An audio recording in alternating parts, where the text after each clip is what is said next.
দেখুন কি কৌশলে জানালা খুলে মোবাইলটি নিয়ে গেল।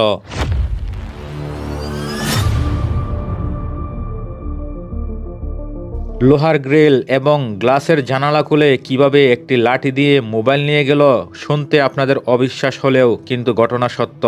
আজকে আপনারা দেখবেন কিভাবে একটি মোবাইল নিয়ে গেল কৌশলে একটি জানালা খুলে। দেখে মনে হয়েছে পকেট থেকে কি যেন একটা বের করেছে, কিন্তু এই পকেট থেকে কি বের করেছে এটা দেখার জন্য ভিডিওটা শেষ পর্যন্ত দেখুন এবং ভিডিওটা সবার মাঝে ছড়িয়ে দিবেন, কারণ এরকম ঘটনা হয়তোবা আপনার চোখে এইবারই প্রথম পড়েছে। কারণ অ্যালুমিনিয়ামের জানালা খুলে মোবাইল নিয়ে যাওয়াটা অনেক কঠিন, কিন্তু তাদের ক্ষেত্রে হয়তোবা অনেক সহজ। কিভাবে কয়েক সেকেন্ডেই জানালাটি খুলে ফেললো এবং হয়তোবা তার চেষ্টা আজকে ব্যর্থ হবে না।